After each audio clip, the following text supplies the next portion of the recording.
This is my contribution to the dying art of storytelling in Newfoundland. Here's a story that I got from an old fellow from Fogo Island. It's called His Day's Work is Done.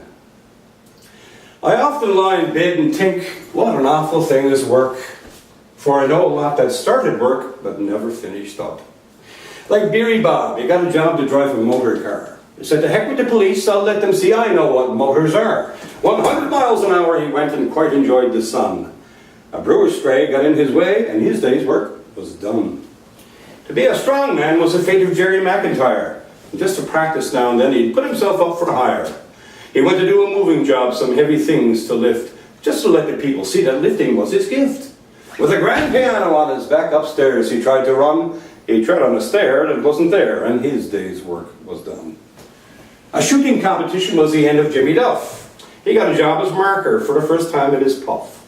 But Jimmy wasn't bright. He didn't understand the shots. But when the shooting time came round, he had to mark the spots. He stood right in front of the target to see which man had won. He stopped the shot in the tender spot, and his day's work was done. A man was up a ladder. Cleaning windows was his job. But all the time he was a spooning with young Mrs. Bob. Her husband came along just as their lips and kisses met. He didn't rage and carry on as if he was upset. He simply pulled the ladder away and said, this takes the bum. The man up top, he came down flop, and his day's work was done. Now Tim, he got a job in a field, some cabbages to pull. No sooner had he started when he spotted a barmy bull. His rudder cocked up in the air and making for him too, says Tim, I'll turn my back to him and see what he will do. So he shut his eyes and waited while the bull kept on the run. He got a shock that stopped his clock, and his day's work was done. Now Paddy went for a sailor because he thought the job was soft. No sooner had he been aboard when he was ordered up aloft.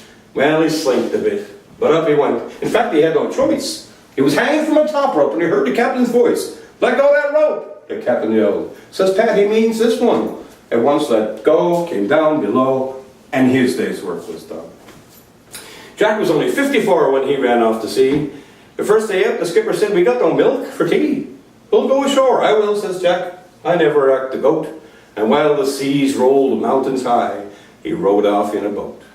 The water rushed into the boat, but Jack, brave mother's son, caught holes about to let it run out, and his day's work was done.